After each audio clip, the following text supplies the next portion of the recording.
ladies and gentlemen. We're back. This episode is brought to you by our friends at Infinitude Fight. Infinitude Fight is an established brand with a unique opportunity for combat sports athletes to get their own custom designed gear. You can get boxing gloves, boxing head guards, boxing pads, groin guards, jiu-jitsu gis, much more.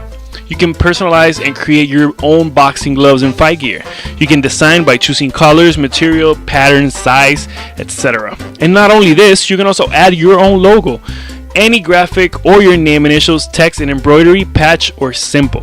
Your unique personalized design that represents you and your brand can be quickly sent for order right from their website. Infinitude Fight is known for high quality customized boxing gloves and fight gear. They have been providing their customized gear with high quality material and detailed crafting for more than 10 years now.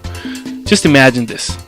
Just imagine you having your own customized gear straight from our friends at Infinitude Fight. And even better, you can get $5 off if you use my code word $5 Angels Fans. $5 Angels Fans at checkout, and you can get $5 off your amazing customized gear from my friends at Infinitude Fight. Just go to infinitudefy.com/customize and then do your thing, customize all your gear, and get $5 off at checkout using the code word $5 Angels Fans. And surprise, surprise, we have another sponsor.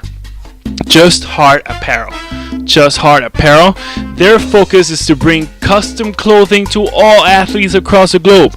They have partnered with Aggressive MMA to accomplish this dream of theirs.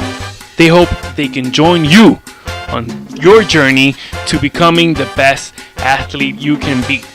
Just do the following. Just go to jhaec.com, jhaec.com/discount, and my code word ANGEL. You get 10% off with my code word ANGEL. Have you seen their gear? Have you seen how amazing their detail, their attention to detail, their graphics? Just check their page. Just go to Just Heart Apparel on Facebook, and then you can see all their catalog, how beautiful and how detail oriented their gear is. Just go to jhaec.com, then use my code word ANGEL and get 10% off, man. Just do it. Or ladies, or kids. Just do it. Just go to jhaec.com, order all your stuff, all the beautiful tees, and then use my code word ANGEL to get 10% off. Alright? On this episode, the gangsta doctor is back. The Octagon doctor, Dr. Yared Vazquez, is back, and we talked about everything. We jumped around subjects like it was a joke. It was a beautiful conversation, way better than the first one. Just go check the first one out and then check this one out. We tried to focus on CTE and brain injuries and how football compares to MMA and combat sports, but we went across the whole spectrum of combat sports. We talked about boxing, kickboxing, Muay Thai, MMA. We talked about bare knuckle fighting that's picking up a lot of steam, specifically BKFC, which is David Feldman's company. We talked about that, and then we talked about his awesome invention, which is the Cryo-shield. It's patented, so don't try to steal the name or the idea. You'll see it on the podcast. The Cryo-shield is legit, so just check it out. This was the return of the most gangsta fight doctor of all time, Dr. Yared Vazquez. Angels Combat World.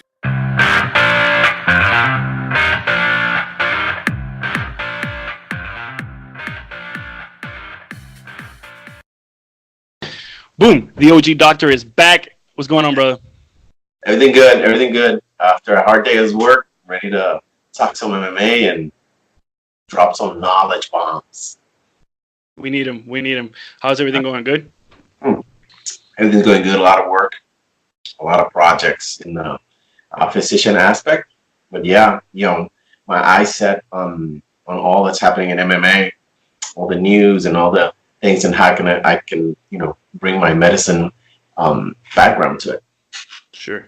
We had an exchange the other day on Twitter, and about that article about those kids that were kids in combat sports, and right, and kids in MMA. There's kids cage fighting. I don't know which part of the world this was, but this shouldn't happen. What's your opinion on kids? What age do you think they should be sparring, even with headgear?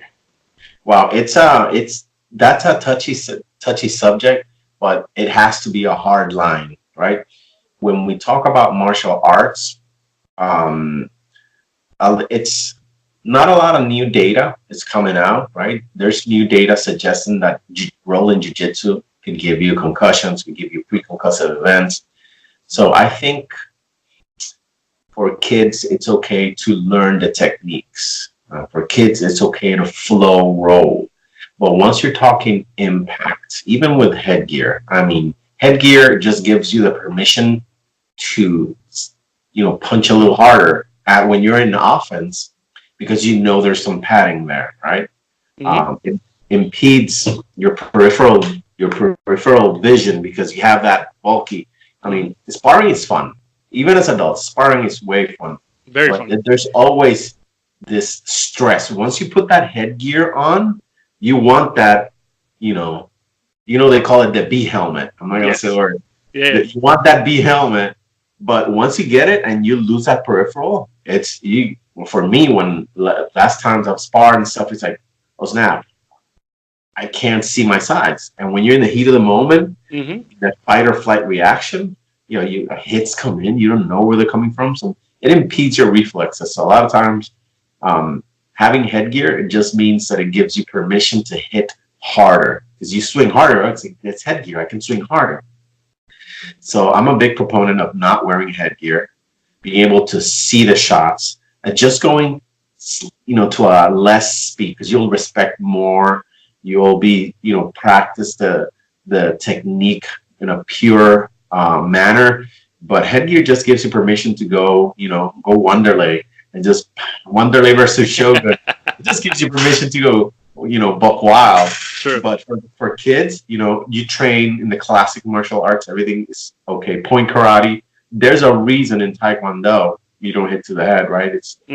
There's a big reason, and there's longevity. We don't hear a lot of cases about kids with CTE, with chronic traumatic encephalopathy, or with neurological complications from kicking. Granted, there's other risks, but right.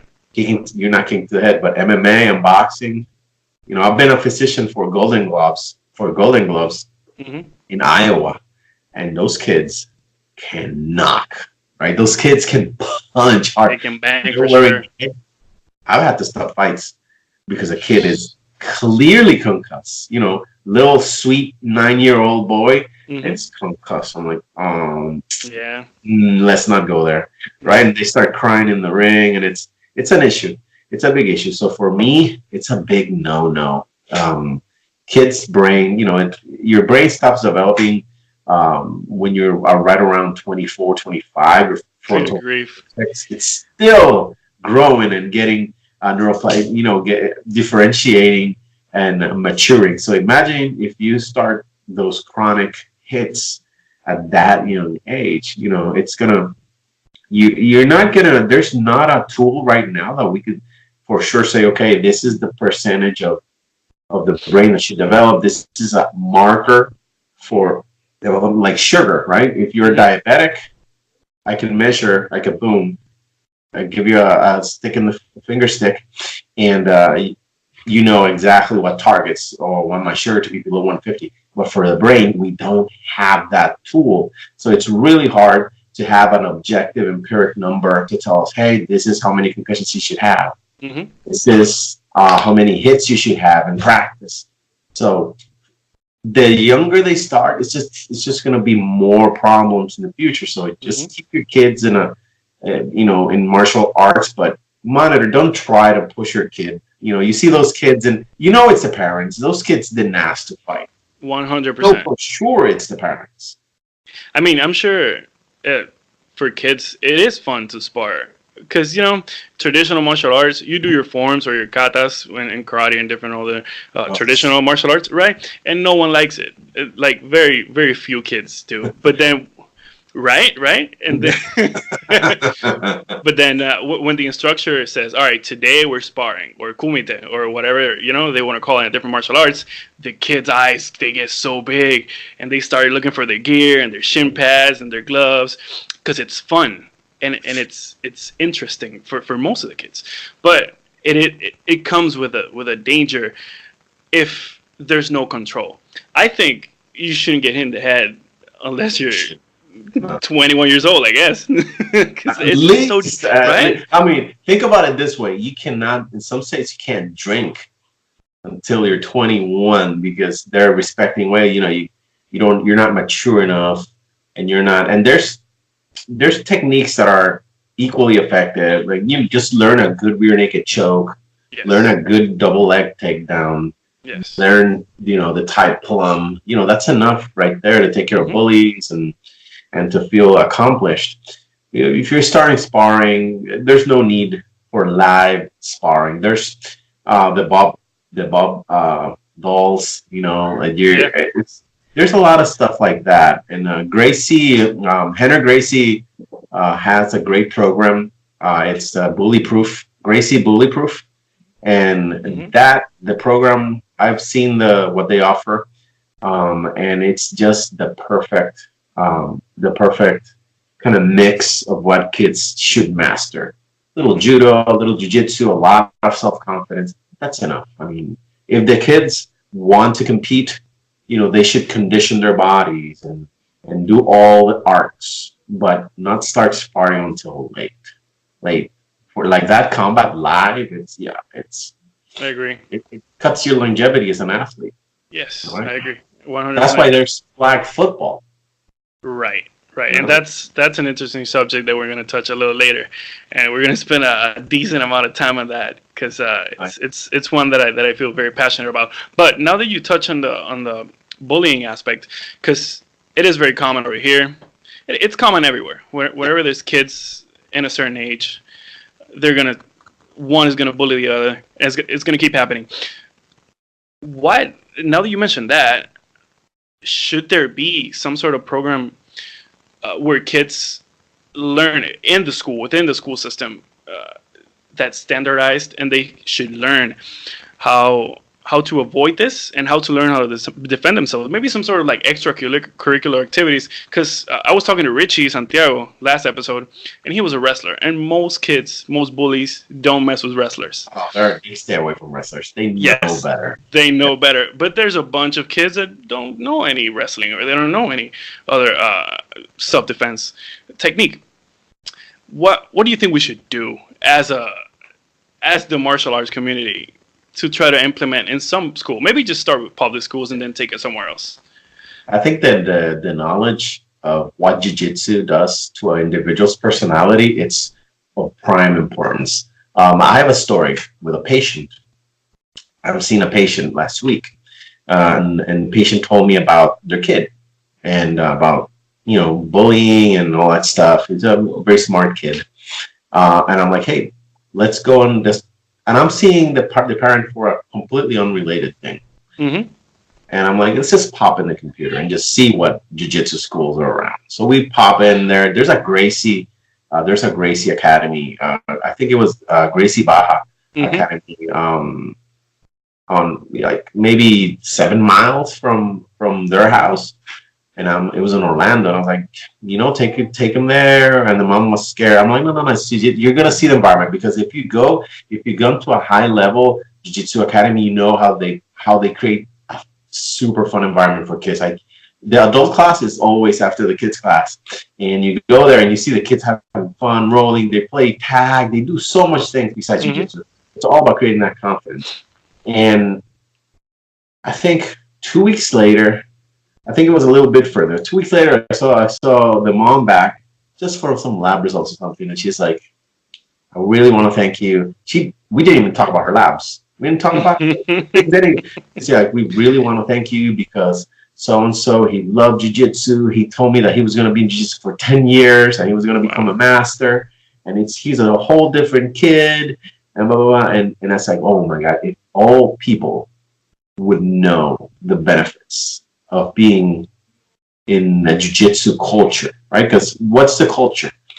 You're not fighting. Coaches are not gonna, it's not gonna be like Cobra Kai, It's not gonna, you're not gonna be no mercy, sweep the leg, sweep the leg. None of that stuff. It makes kids humble. Once you know, you can grab another kid that's bothering you and just put him in a Ben Askren bulldog choke. True. That's totally legit. It is legit. It is legit. It calms you down. That anxiety calms it down. So I'm really looking forward to seeing how that kid progresses. But it's the same with that Gracie background and other big schools as well.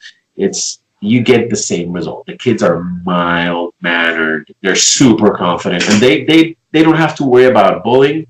It takes a second tier in life or third tier in life, because they know they can just grab that kid and just make him choke him out. In a second. Yeah. If worst comes to worst, they can take a young Paulie Malignaggi and just choke him out. I hate that guy. It's true. Do you?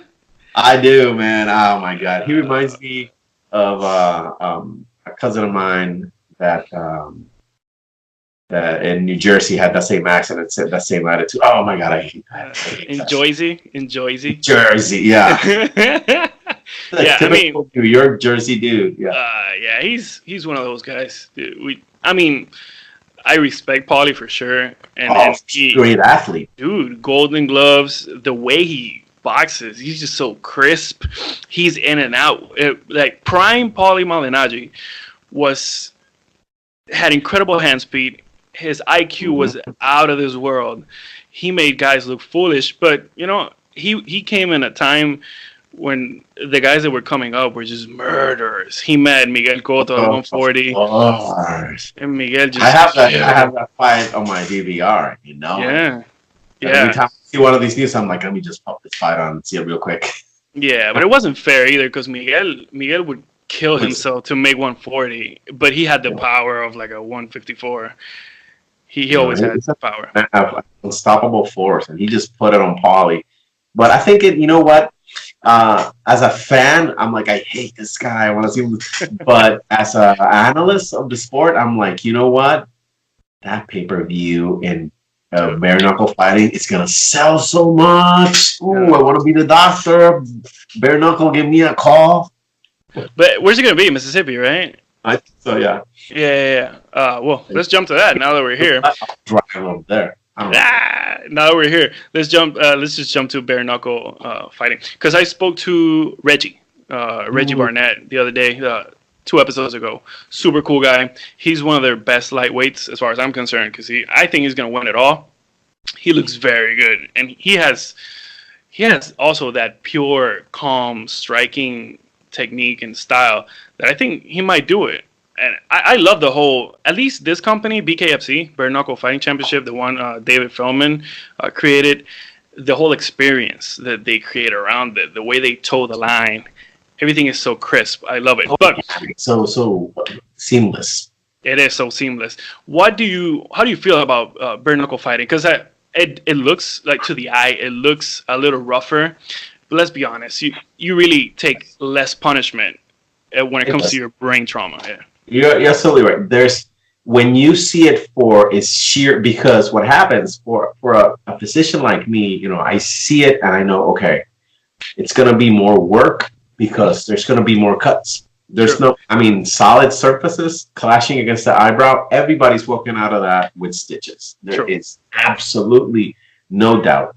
As terms for concussions, those 4 ounces MMA gloves, they're not making a damn difference. You just punch harder because you have that protection. True. Bare knuckle, you barely have the wraps. You do have some protection. It's not bare knuckles. It should be semi-wrap knuckle fighting championships. That doesn't it's not as fun. But when you sit down and you think about it, you're like, okay, there's no takedowns, there's no knees, there's no kicks, so you're having less factors. You're having less.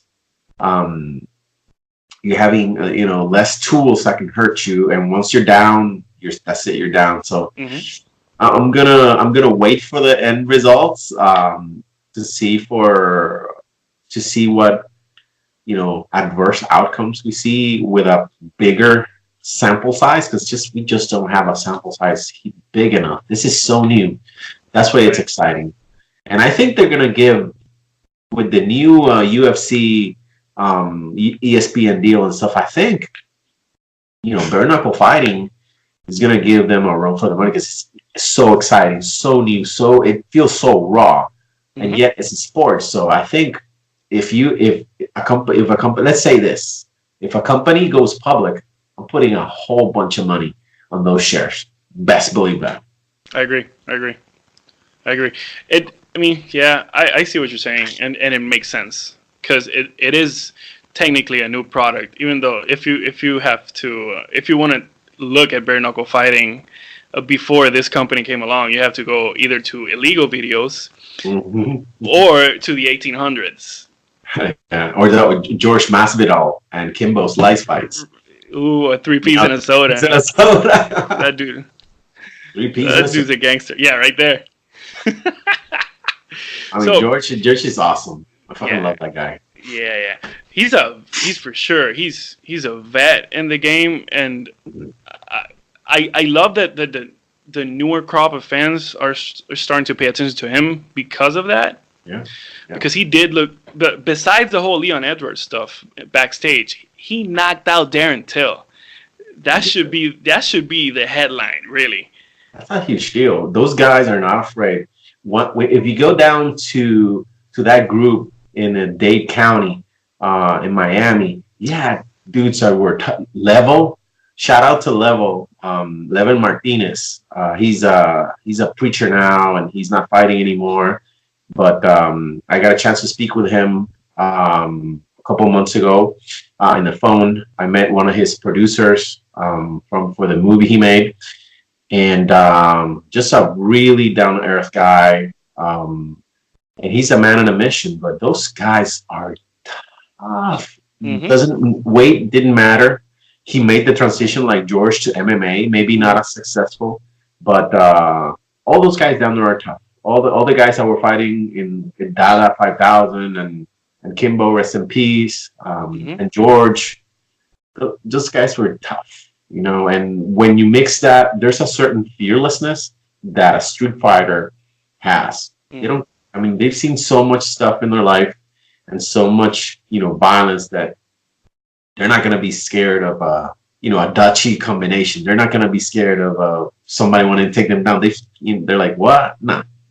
So George brings that ferocity, that street ferocity that bare knuckle brings. Because bare knuckle, that attractive of the raw nature. Because when we go down to the psychology of fighting, we like to see people fighting because we want to pre-plan in our head, right? Our reptilian brain wants to plan and see, okay, maybe I get in a fight. Oh, this is what I have to do. So you want to experience that without being in that situation yourself. So the more raw it is, people are going to flock to it. That's the reason UFC at the beginning was so attractive, because it was so new. So bare knuckle fighting feels like when the UFC was new. That's why I'm thinking it's going to go big. True. It is a funny point because that's what we wanted to see when UFC 1, UFC 2, UFC 3 came along. We wanted to see these huge guys just knock the brains out of each other. And then came this 165-pound Brazilian kid with a gi on and started choking this gorilla senseless. Everybody. I think the worst thing to happen to the best thing and the worst thing was that in wrestlers. I remember there was an era around maybe UFC 15-20, like just Mark Coleman. Yes. Just what's it? Not Carolyn. What's the Jesus Christ, not Paul Barlance. It was him and Dan Severn and all those guys that were wrestlers. That's the worst thing that happened at that moment, because it was, okay, I'm going to take you down. I'm going to blast take you down. Just be in your guard like Tito, old school. Yes. And just ground and pound. So I remember getting the videos, binging on a whole bunch of these, and then getting to that era and being like, oh, this sucks. So it took the wind out of it. Wrestlers are the ones that devalued MMA, UFC at the beginning. Although it was fixed with the Sufa era and stuff, and it all kind of lined up and squared up at the end. But that era was tough. It was, but it also had a lot to do with John McCain legislation and the whole human cockfighting thing and the whole Budweiser thing, which and then it makes no sense because it was. So this leaves a really big space for bare knuckle fighting to really carve a niche. True. The people already, MMA is as a household sport now. Relatively new, so bare knuckle fighting can just it can surpass kickboxing and Muay Thai because it has that it factor. Agreed. True. I'm excited about it. Me too. Yeah, me too. 100%. Because look at it. We follow Glory Kickboxing. It is fun. I like it. But if you don't follow the flashy guys like Raymond Daniels or the rest, like Bazooka Joe, who I think had to retire because of because of CTE. Yeah. Yes. And it doesn't have the following it should. But then you bring bare knuckle boxing now, and I think between that and MMA, I think there's not a lot of space for anything else. Look what happened at Lion Fights. Yes. Jorina, Angela Whitley, our girl Angela Whitley. Girl for sure. Yeah. Joe Rogan has mentioned it so much in his podcast, and he's pumped it. He wants to see it succeed. It's just,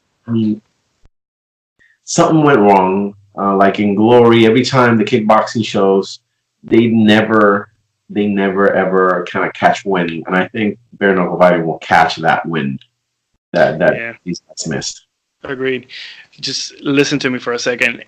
Amanda Serrano just may go over there. She might go and take on Beck Rawlings, and just imagine. I'll fly to that fight. Yeah, that makes two of us. But just imagine. They say they're working on it. Yes. Yeah, what? No way. They said the Beck Rawlings tweeted about it like 1 or 2 days ago. She said that they're working on it. She doesn't want that. Right. She can't. I don't want that for her. I don't know if Beck Rawlings wants all that smoke. Beck Rawlings is a cutie, and she's a tough fighter. But Amanda would mince her like mince. She would pulverize her and ruin her. I think so. Even though it is different. It is different. Granted, there's no padding, but 1-2 and a Serrano 1-2 on her chin, even with her hands up, she's gonna go down.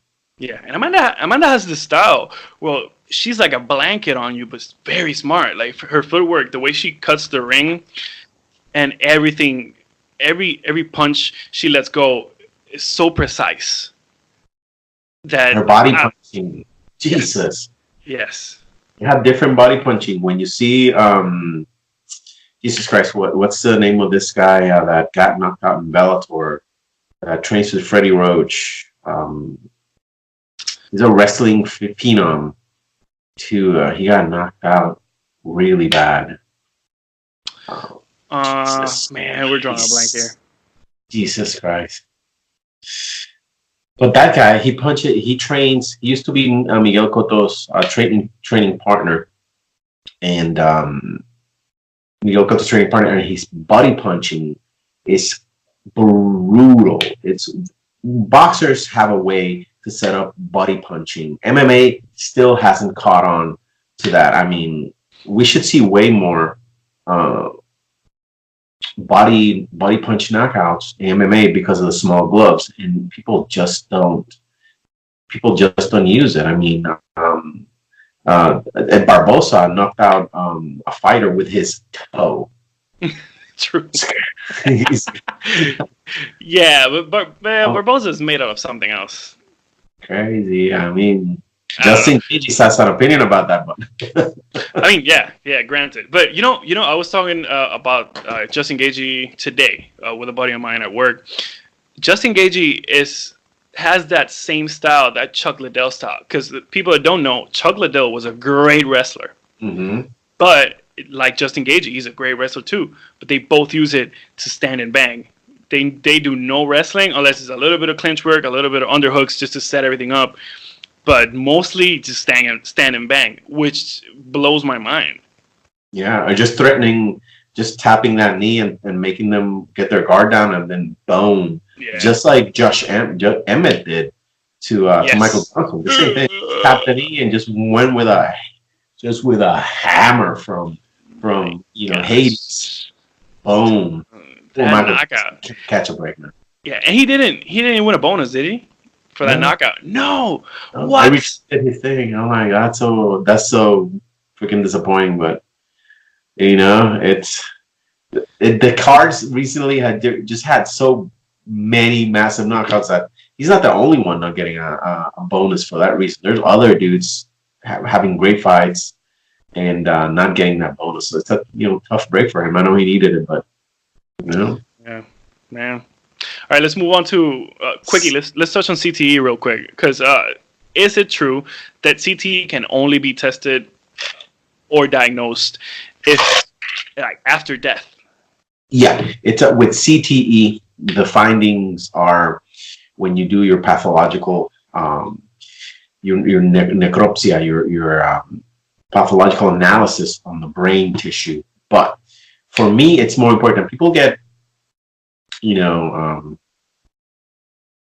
scared, not scared, but the word is, it creates a lot of waves in the media when a fighter that passes away is, the findings, they're looking at microscopical changes. But for me, the world of microscopes it's an afterthought because you can't do anything about it. For me, it's more with clinical neurology and functional assessment of the patient's brain function.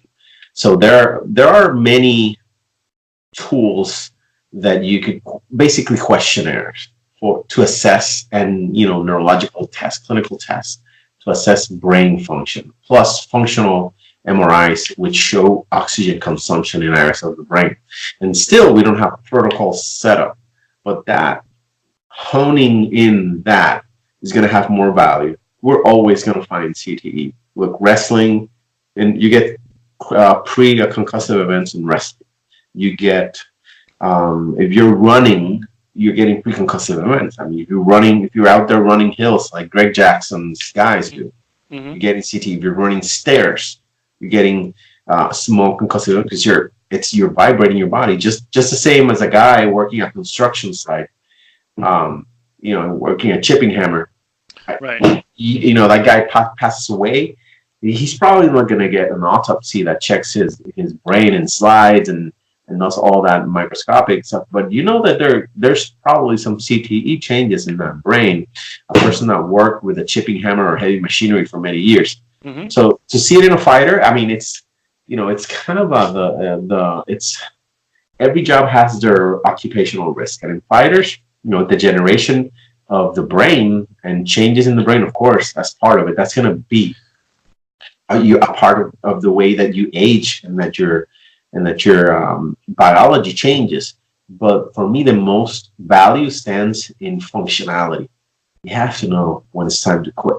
You have to know when you have to sit out a fighter for a whole year, or get a break, because it's willy-nilly. Shout out to the guys of the Iowa Athletic Commission, Mr. Joe Walsh. Those guys are interested in that. Every time we saw a knockout, the commissioners would get together. They would ask you, you huddle with your doctor. You're like, this guy's been knocked out for 2 times. Because there's a standard, right? You get knocked out, you get a 3-month suspension. You get submitted, or it's a TKO, a 45-day suspension. Right. But that is not doing anybody any favors, right? You have to have an empiric tool to assess that. True. And a questionnaire, a physical test, and an imaging test could be coalesced into one score and say, hey, your MRI score, your test, and your physical test give us that you need to be out a year. To give you an example, 2 guys in the same fight, Conor and Khabib. Right. Which they haven't been in the headlines as of recent, right? Nope, haven't read anything. We haven't for those guys at all. Yeah, nothing about towels and raping, nothing. Yeah. These guys are crazy, dude. I don't know what's going on with them. But they're saying is just crazy. It's wild. It's too much. They're getting out of line. But those 2 guys were in the same fight. Now, the damage that both of them took was very different. Now, Khabib could come back to fighting ASAP from a medical standpoint, and it was for him it wasn't rough. But for Conor, the amount of punishment he took in there, even if he's a tough SOB, you're gonna sit out a year. You took so much damage that we can't. And plus lifestyle, right? It's lifestyle, trauma in the training room, and trauma in the fight. If it's a guy like Wonderboy that it's a straight and edge narrow guy, he's not drinking, he's not doing any partying, he's and a Sage Northcutt, age plays a big factor in there. True. There has to be a big formula with imaging studies on this side. Here, lifestyle, damage in fights, damage in training, imaging studies, coalesce that into a single score that tells me how much how much do I have to have that guy out. So Conor, for being in the same fight, he'll be out a year. Khabib can go back right to fighting. So we need that. We still don't have it. Yeah. To be honest, I don't know if we're going to get it anytime soon. Really? Mm-hmm. Wow. And that's a scary thought coming from a doctor. Yeah, there's no funding. I mean, we talked about it briefly on the last podcast, but the promoter of the fight, he pays an insurance for the day of the fight and the day after the fight. Mm-hmm. So and most of them want you not to send the patients out, the fighters out, because that means that they might have to share a cost of the hospitalization, and it would hurt their bottom line for a small show at least, right? So it gets froggy for amateur fighters. You're fighting 10, 15 times before you turn pro. How much damage you take in those fights? Those are not accounted for. Nope. Then you fight in the pros, and the worst in the gym. Some of those fighters don't even have a scan, right? New York allows you, once you're pro in a big league in New York, you do. But imagine it's Khabib, right? Mm-hmm. How many guys did Khabib run through to get to where he is? Now, what's happening to those guys? They took all that punishment because we see what Conor took. Imagine somebody, and Conor's tough. Mm-hmm. Yes. And imagine the amount of punishment an amateur would take from Khabib 5 years ago. What happens to that guy? He's not getting scams. Nope. He's not getting, he's not making proper 12 money. Nope. Nope. Yeah, I don't know, man. Khabib is an animal. Yes. That's hopefully he fights soon, but I think Holloway and Dustin Poirier, they're fighting. Yeah, like 9 days. 9 days from Poirier. Yeah. Yes, 9 days from today. I don't know, because Holloway has improved leaps and bounds from their previous fight. Yes, Dustin has some weight on him and some size, which I think is going to pose a problem because Dustin Poirier's boxing has improved so much, so freaking much. I respect his boxing. And Max Holloway's boxing has looked crisp Mm-hmm. and he's had back-to-back wins to Aldo and one to Ortega. That was a war, though. That was a war. That was a war. Yeah. You know what? I'm feeling some sort of way. Let's say certain someone already put $100 on a certain someone. Uh-oh. So A certain doctor. a certain doctor, Puerto Rican descent of Ponce, Puerto Rican descent. But I think I've analyzed Dustin's, and no disrespect to Max. I mean, Maxi Baby started in Iowa. Mm-hmm. He fought in Iowa. He lived in Iowa for a little bit. There's a small Hawaiian community in Iowa, and the couple of the first pro fights for Max Holloway before his UFC fights were in Iowa. Just a year before I was there. Yeah. There's another couple. There's Jason McKinney, who's another Hawaiian fighter. Jesus Christ. There's another guy. Was it Jancy Medeiros? I hope. Jancy Medeiros, right? He's Hawaiian. Jancy. He's Hawaiian. Yeah, he's Hawaiian. He's Hawaiian. Yeah. So he knows Josh. I think he and Josh Neer are boys because Josh Neer, he's in Iowa and he's friends with Nick and Nate.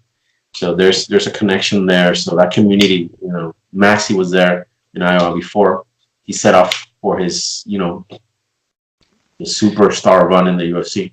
Wow, what a guy! What a run he's had. Young kid too. It's wild. Makes me feel so underachieved. He's so young. He's not even 30, is he? Not even. I think he's 26. Good grief! Lord, I know. Oh man. I know. Hopefully the money gets way, way, way better. He can retire by 30. He's doing just fine. He's doing just fine. He's the new king of Hawaii. For sure. After BJ Penn, which I don't want to see fighting ever again, and he still gets another fight. Who's in charge of that? Tell me so I can fire them. Jesus Christ. Everybody. And then, Dana was so quick to tell Chuck, all right, you're done. But we haven't really seen BJ get destroyed, though. Jesus Christ. Which I don't want to see. I don't want to see it either. You know what I mean? But besides GSP almost 10 years ago, just giving it to him because he dared go to 170. And then Nick Diaz giving him the business. I think that's it. Did he fight Yair Rodriguez? Yeah. Jair put him away. I didn't see that. I don't see BJ fights anymore because, to be completely honest, it depresses me. Yeah, it makes me sad. I know what's going to happen, and it bums me out because I'm, the last, I remember BJ when BJ was, fighting that Kenny Florian fight and that Diego Sanchez fight and the Joe Stevenson fight. Joe Stevenson fight. All those fights were amazing. And that BJ Penn seemed invincible. I thought that he was going to. Yeah. And to be fair, I think he beat Frankie in the first fight. I got to go back and watch it. Rewatch it. I will. Rewatch it. It was really close, but I gave it split decision to BJ Penn. And since that moment, it's just like his mojo just went. Yeah. Yeah, you get.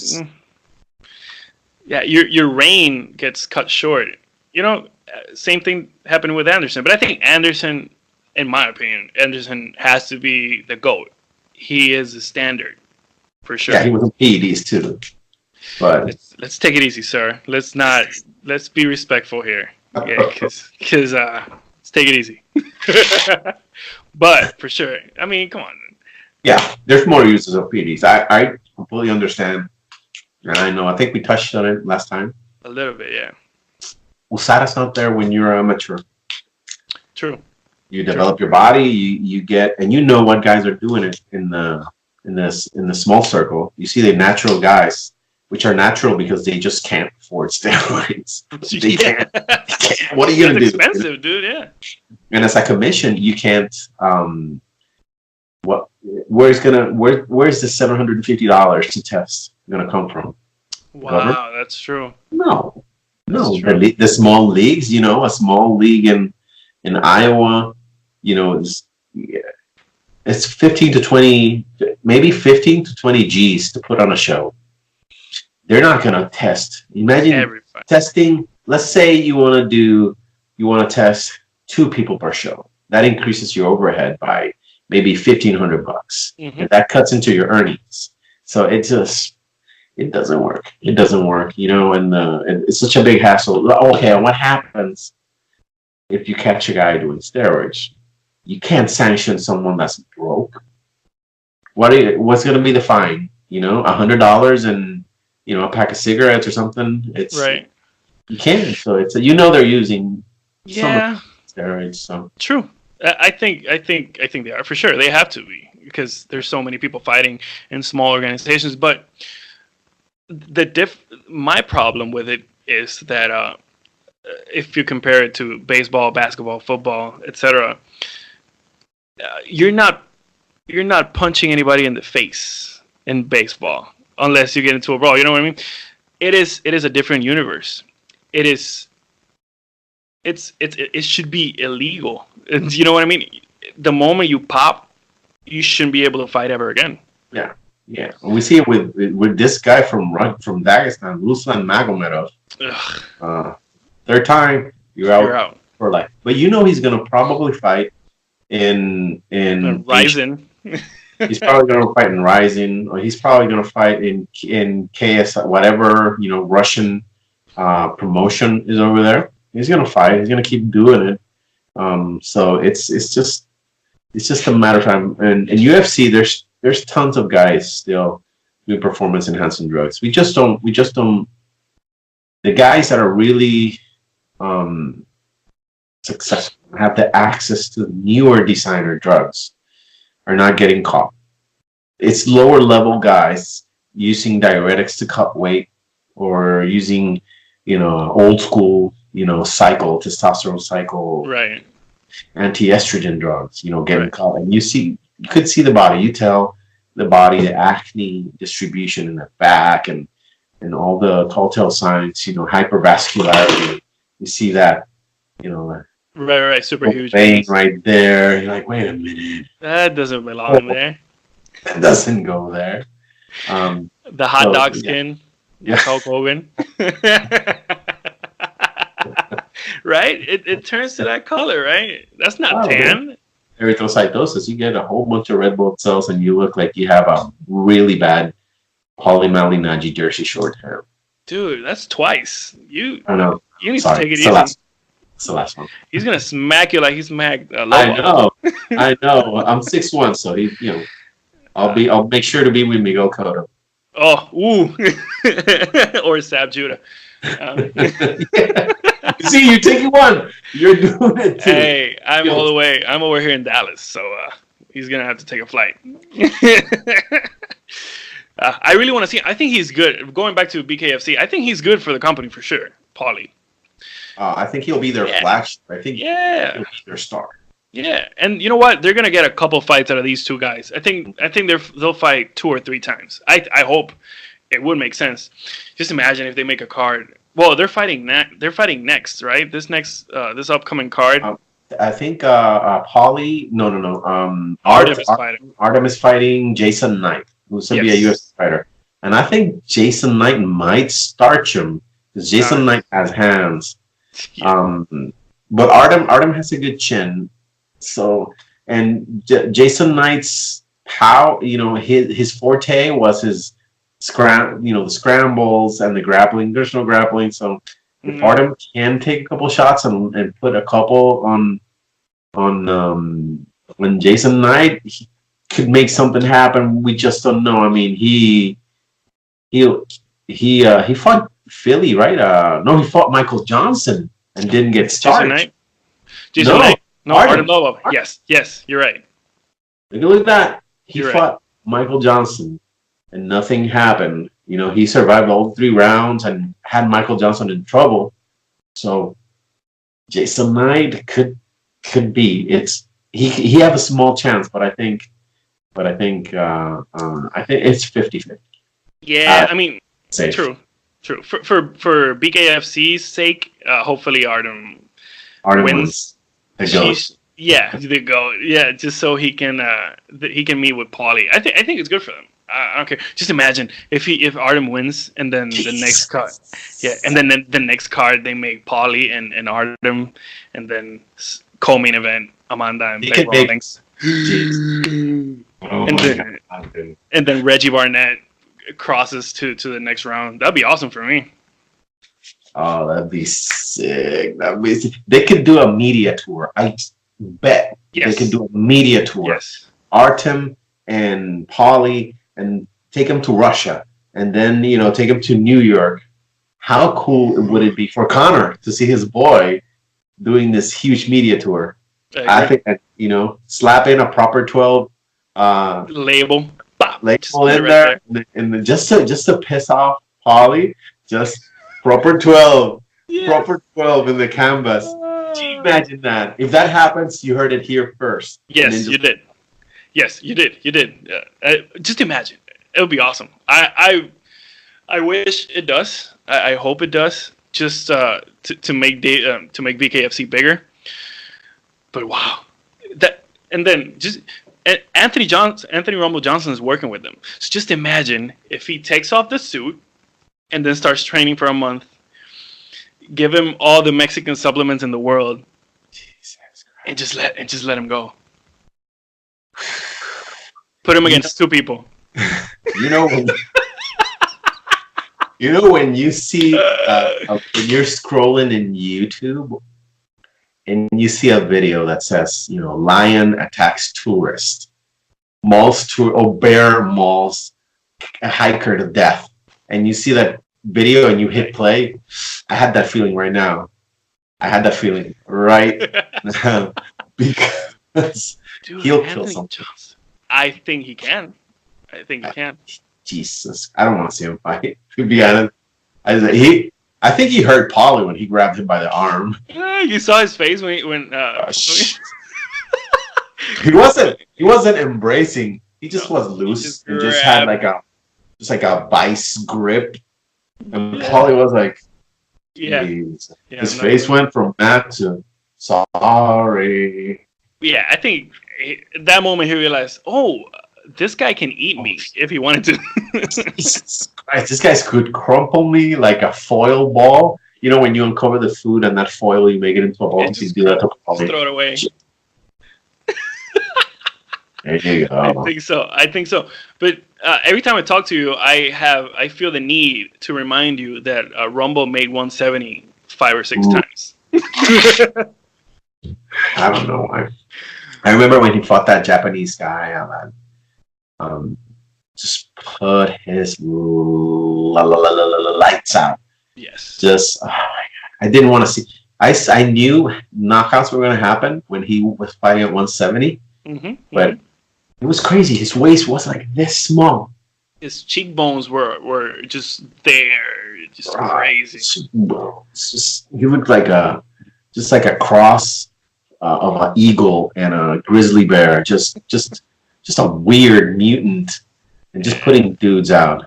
It was remember that blonde white kid that won Tough. Which one? There's been I think they're doing a Tough season number 78. Jesus Christ! But there was a kid, a blonde kid, wrestler, All-American that fought won UFC. I think he won. His name was Billy something. I know his name was Billy something. And I think he won, or he was pretty high up there in his season. He fought Rumble. Rumble put him out with a left from hell, and he was knocked out in his knees. So he was on his knees, knocked out, and a blood tear came down his eye. Oh no! I'll make a post about it on Twitter, and I'll tag you on it. Please do. Please do. I'm trying to look for his name. Just imagine just fighting Rumble when he would make 170. And the Japanese gentleman was Yoshiyuki Yoshida. Is that what you're talking about? Yeah. Yeah. The Japanese guy. I think that the fight, it was 2 fights before that, I think. The guy's Billy or Bobby. It's with a B. I can't find him. It seems to be there's Kevin Burns and Luigi Fioravanti. Before that, way before that. Just tag me when you find it later. I'll tag you. Yeah. But yeah, dude, just Rumble. I don't know, man. Just imagine if he had a better team around him that would have told him, all right, man, let's just fight at 205 from the get-go. He would have ran through that.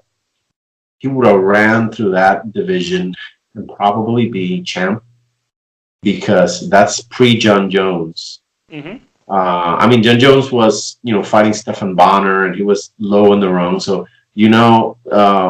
Rumble would have been fighting top 10 guys, and he would have probably had a 3. They would have, and we would have had that pleasure of seeing John Jones fight Rumble. He would have fought Machida probably, and he would have fought Shogun, or imagine Rumble versus Rampage back in the day. Jeez. Oh my god. A gem. That's a gem that escaped us. That would have been a massive fight. For sure. Well, he fought Gustafsson, but he would have fought a younger Glover. That's another one. So yeah, I mean, I think, man, for some reason we never got Rumble at his peak and at his healthiest. Yeah. Which is sad. Yeah, Rumble is that guy. Yeah, his kidneys are probably shut.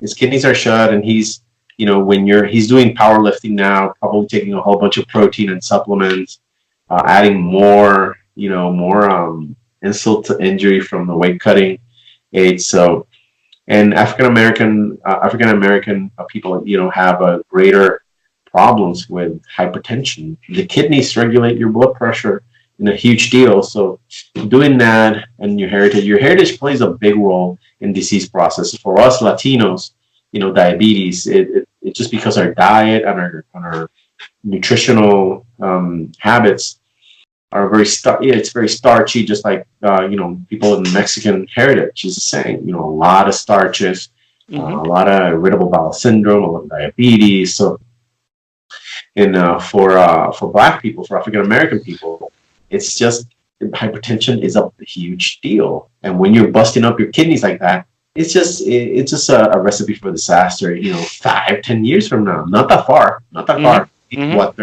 He's 30 something, so he'll be in his 40s in no time, and probably taking antihypertensive if he's not taking them already. I wouldn't put it past him. Yeah, I might know something. Uh-oh. Let's leave it alone. Let's move on before Rumble magically appears and chokes us to death. Yeah. Let's talk I'll turn off this phone so quickly. Yeah, I'll go to sleep like that. Let's talk about the argument of CTE in American football and versus combat sports. I am biased for sure because we do cover combat sports here, but there was an article that came out from JAMA, the Journal of the American Medical Association, in 2017 that said they studied 202 brains.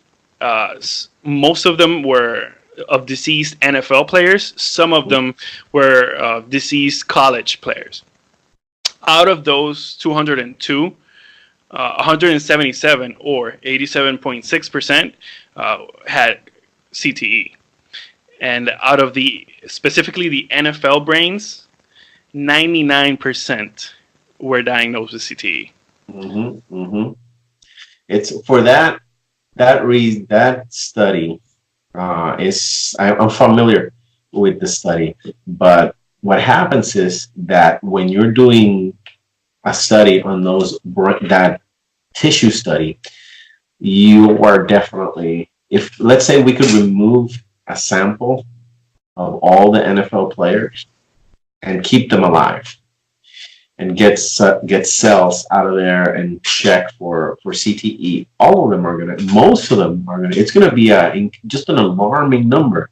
It's just because you're getting, that small amount of people that pass away it's really high. But imagine, the NFL players that pass away from old age. Nobody's checking that. They don't need to do an autopsy and just deeper studies on the brain to diagnose a CTE. So you're getting a big sample that's going to be, it's not going to be representative of what we want, right? Mm-hmm. If you do the same with UFC fighters 10, 20 years from now, the results are going to be the same. They're going to be alarming because it's just the sport. Occupational medicine deals with specific injuries from specific, let's say ballet dancers, they're always on their tippy toes. Of course, they're going to have arthritis in the joints of the toes. Mm-hmm. Of course, they're going to have ankle problems, knee problems. That's the risk of the repetitive motion, right? You have people that work in meat processing plants, right? They're pulling apart, joints of carpal tunnel, secretaries. So the repetitive motion that you do dictates kind of how your body is going to decay, and decay is a strong word. It's true. Less nihilistic. Right. The way that your body is, Jesus Christ, losing words now. The way your body's going to degrade. I know what you're trying to say. The way that your body, the wear and tear that your body received has a lot to do with what you subject it to. Everybody has it. In your job, people that are standing up in their job all day, you're going to get varicose veins because the valves in your veins, your lower limbs, are going to be insufficient, and you're going to have that flow through accessory veins. You get that varicose veins. In fighters, it's the same, right? You're getting hits, you're getting in practice and weight cutting, all that leads to deterioration of the brain, which naturally deteriorates, right? We have it's deteriorating at a steady rate. You're just having that extra plaque formation, that extra inflammation, right? The brain, the tissues in the brain, when it's liquefactive necrosis rather than apoptosis. It's not controlled cell death. So the tissues in the brain degrade in a different way. So with these type of sports, boxing, football, judo, karate, all of them that have hits, even ice hockey, you're having a lot of trauma. Yeah. High velocity trauma. You're gonna have it. So it's gonna happen.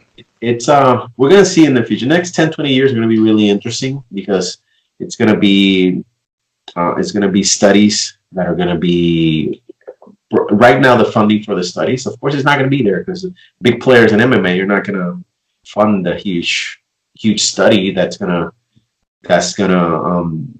discredit their sport or shed a negative light on it. Mm-hmm. So we're going to have a better understanding of how to regulate it. That's what we need. Right? It's always going to be there. Always going to be there. We just need to regulate it better so we know how we want people to be functional, right? You could decide. I'm a big proponent of you own your body. This is your travel exosuit, mm-hmm. right? For your soul or whatever's in there, right? Right. So you choose what to do. People tattoo it. People put the craziest piercings through the weirdest places. Yes. And the fighters, they're part of the good guys, So they're subjecting this. They know what they're in for.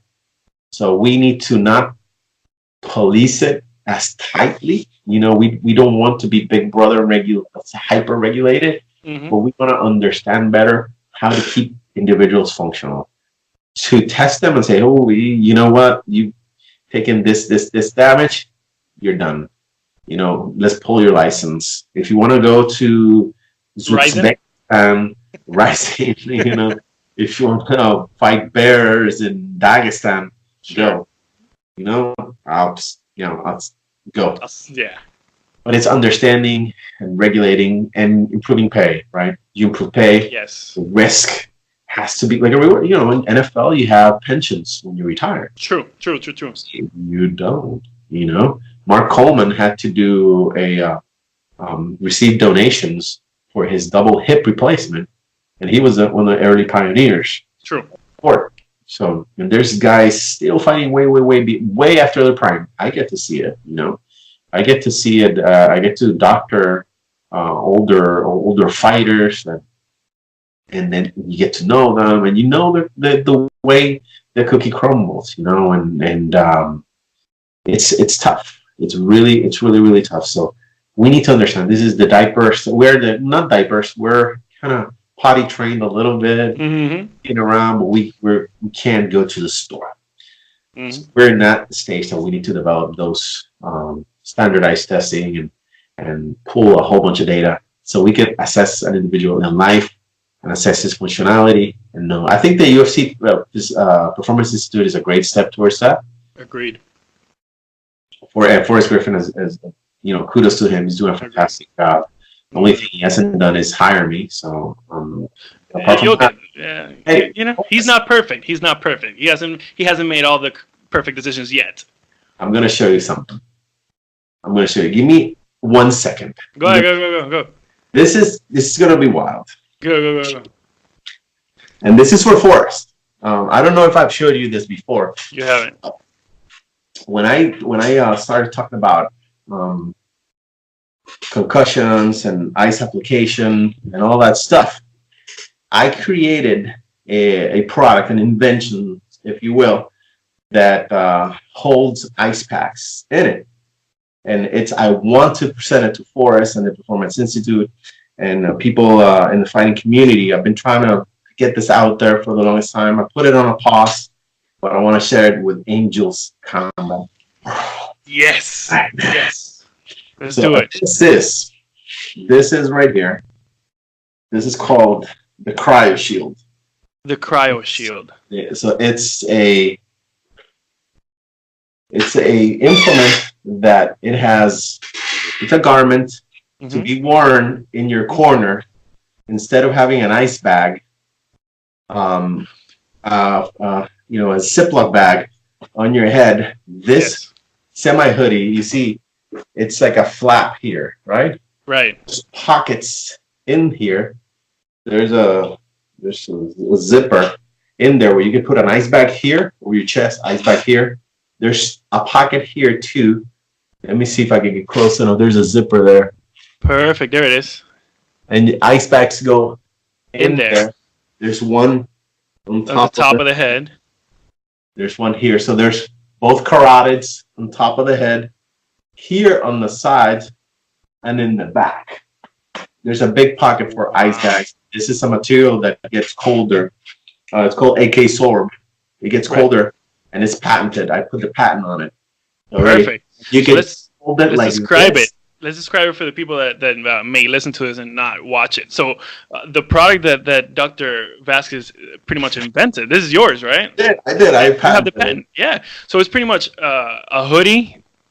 It's like a hoodie. Look how it goes off, right? Yes. You put your fighter in the corner instead of having to hold the ice bag on his neck while you coach him. You could drape this as quick like that. 1 second. And you could, of course, I have headphones, you know. Right. It takes like 2 seconds. But you drape it over, boom. That's why it's not closed or it has buttons or anything. Yeah. And just drape it over them, and you have ice here, ice on top of the head in the back. So it creates like a little cooler zone. So you cool the upper part of the body. You could still work on cuts the cutman can reach. You know, I'm gonna put pockets in here so you can have your things there for the nose, and you can put your mouth piece right there in a little hook, and you can put logos in here. So bare knuckle fighting, I want to license this to you. Yes, hook a brother up. Holla at your boy, the OG Octagon Doctor, please. Yes, let's make it happen, you guys. And if they do it, I'll take you for the first event, and I'll put a logo right here of Angels Combat World. Yes. You heard it here first. So this is the product. I've been having it on a shelf. I've tested it with the fighters in Iowa. I did a small promotion, and did a couple videos, but it's just I'm so busy that that I haven't been able to put the effort in there. So I'm gonna task it to your followers. I'll even task you. You'll be the first podcast I sponsor. Perfect. Let's get this. If we get it running, you, my friend, will have a piece of whatever we make. Dude, every single one of my followers is gonna know about this because this is crazy. Like, I don't know how no one thought of this before, but it makes total sense. Think about it. Think about it. Yes. There's nothing to hold ice on you, and in these leagues, there's absolutely no way that everything in the production is high-end. The canvas, the lights, the production, the fighters, and then you're gonna put a sandwich bag full of ice on Bones Jones. True. Okay. You have proper 12, and then you're gonna put a bag where you put frozen bananas on Conor McGregor. Frozen beef. Do you think Conor or Khabib deserve to be rocking one of these bad boys with the UFC logo there? 100%. Right? And you got your ice. It looks cool. You can wear it in training and have, a bigger zone of cold to protect your brain and then you could just flip it like that and just wear it in your neck if you don't like the thing. And you have ice exactly back there. There's a bag of ice right there. Yes. Where you usually do it. And your coach can focus on coaching you instead of having to hold those ice bags. No more ice spells. Dude, that's amazing. Yeah, bro. The first, Ladies and gentlemen, the podcast has turned into an infomercial. It has. But we're talking about CTE, and I remember. Yes. No, right. But it's this is how Scatterbrain. And I get hundreds of ideas and stuff, but all of them are, I spent about maybe $3,000 developing this in the lab. The folks, the development team that works for Under Armour helped me. So this is really high end.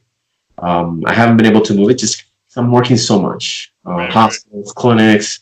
So I just haven't had the time. So I just need a partner with the energy. And hey, you know what? That partner is right here. Right here. We can talk about it. Oh yeah. Who will? Actually, my wife is the genius in all the marketing stuff. I wasn't even going to make a fan page. You know how stupid I am. I was going to keep it as a Facebook profile. I'm a monk. I'm half a monkey. You know what I mean? But my wife is a genius, and she was the one that developed all this. So hey, we can have a conversation. Our VP of Cryo-shield marketing. Yeah, I think I really want this product for Bellator or UFC or BKFC. So I think this week I'm going to reach out with a couple emails. I broke it. It's a surprise I had for you today. Wow. So it really means a lot. Because you could have done your own posts, but you did it on the podcast. Oh man, you're awesome. I really support what you're doing, and I think, and I mean it from the bottom of my heart. If this gets picked up, you're the first podcast I'm going to sponsor, and we'll talk because I definitely don't have the time to put behind an idea as important as this, but I need to move it forward, and let's do it. Yeah, we can talk about it for sure. You know what I used to think that when you're a kid, you used to think that the moment someone becomes a doctor, they immediately become a millionaire. Exactly. It's not. I mean, I can buy a couple professional lights and stuff, but I'd still drive a Honda. Man, the stereotypes are real. Man, that's crazy. But hey, let's not deviate too much. Yes. Let's finish strong. Yeah, I mean, are you good? Are you good on time, or are you really? Yeah, I'm good. You're good. All right, cool. So when we're talking about concussions in football, right? But the difference that I see is that in the NFL, everybody bangs head against each other. It's pretty much commonplace. Of course, the D line and the offensive line, they hit a little harder. They get hit more often, and they're part of the bigger amount of CTE cases for sure. But I think in MMA, do you think, let's put as an example, do you think Damian Maya would have at the end of his career the same amount of damage as Chuck or Justin Gagey? Absolutely not. So the same level, because not to the same degree, but it's going to be comparative. We got to really think on physics when we think about brain trauma. You know, your brain is floating on a cerebrospinal fluid. So there's some move. We're not talking about a solid structure that gets damaged and crumpled, like, you know, like if it was built out of Legos, you know, it's direct, you know, like bones and joints and other types of architectural anatomical areas. But the brain, it's more of inertia, right? Trauma and inertia, the movement back and forth of the contents of the skull that really make the trauma. And both sports have the equal amounts. Maybe the high velocity in football, you still have that, but then there's Edson Barbosa, Terry Eden. You're like, ooh, you know. Oh my gosh! Doesn't get much more high velocity than that. Doesn't get much high velocity than, you know, Connor starching Aldo in 13 seconds. So there is comparative. I think just from accumulation, football might just be maybe 20% more intense, just because just the amount of repetition with practice. And you started if you're playing professional ball, you played high school, you played college, and so you played. True. And it's big ball. High school ball, it's big boy ball. It's big boy ball for sure. Yeah. So you're competitive. So if you made it through that stretch of time, of course, both of them are going to be the same. I think from the standpoint, the NFL is a little bit more advanced in terms of what they offer to their athletes medically. The UFC is quickly catching up with the Performance Institute. I think they're going to open another one. I think they might open one I don't know if it's in China, and I think they were thinking of opening one down here in Florida. I don't know completely yet, but they're planning to put out these centers in there. Of course, here we have ATT and AKA, and not AKA, sorry, ATT and what used to be the Blaxilians, that it's now the Hoost. Is it Hoost? I think you're right. Yeah, I think Ernesto Hoost's school. No, Henry Hooft. Henry Hooft. Henry Hooft was the striking coach of the Blaxilians, correct? He's the one that's running that camp now. So, you know, the UFC has the incentive of having those big schools down here, and you know, Amanda trains down here. Really? You know, Amanda Nunez. There's tons of fighters down here, so I think True. there's a big, you know, Jackson's. Initially I thought that Jackson's MMA would be the kind of the combine of MMA, but I think ATT leaps some bounds from them. So I think there's a lot of incentive to open a Performance Institute down here, and I think in Asia they're doing all this. So UFC's quickly catching up. Still, both are, you know, we're talking about deceleration injuries of the brain and preconcussive events. So I think at the end of the day, we can't none of the sports can claim it's safer. Both have the same risk. You know, the outcomes for NFL athletes it's definitely better. You have a pension. You have, you know, a little bit more. A little bit. That's an understatement. A lot more, you know, financial incentive to go into football. True. Plus, you know, you had an education, as fake as it is for football players, right, but you have something to show for it. And there's more tools to develop and grow your business mindset as an NFL player. So for now, they're up on the UFC on that aspect. So that brings me to the next point, which is the NFL has the NFL Players Association, the NBA has the association, and the MLB also. Would a fighters union improve the fighter safety, fighter pay? Pay maybe, but it's just remember that you're dealing with a company that William Morrison owns it, but the Fertitas used to run it. The Fertitas, they're great businessmen, and For sure. in just monsters. Their work ethic and their vision to double down on the investment of buying the UFC and putting so much money on it. Mm-hmm. It's just they deserve every penny they made there. Mm-hmm, mm-hmm. But also, they're casino runners, so they're not, they're franchise owners now. But now that they're franchise owners, they dropped the UFC. So, we're still left with Dana, who has done a fantastic job, but still, it'll take more than 10 years. We won't see a fighters association. And I told you, I think we mentioned it, until a really, really bad outcome, which I don't want to happen. Yes. Happens. And it makes, and you see it running on CNN, MSNBC, Fox News. Yes. When that conversation opens up, maybe we'll see a fighters association. It's not going to happen. You see how quickly was the last fighters association dissolved? It dissolved quicker than Alka-Seltzer in water. It lasted like 17 minutes. Yeah, maybe 17 and a half. Right. Everybody took up their ridiculous T-shirts and left. Well, was it who was in there? Was it mostly Bellator fighters? It was Bjorn Rebney. I think right. Was in there. Tim Bjorn Kennedy. Cowboy was in there for a hot minute. Man. It dissolved. It's not going to happen. Not going to happen. But it is necessary because But you see that the Performance Institute got made after that. Yes. So they were paying attention to the fighters. So I think Jesus. I don't think fighters are going to get that.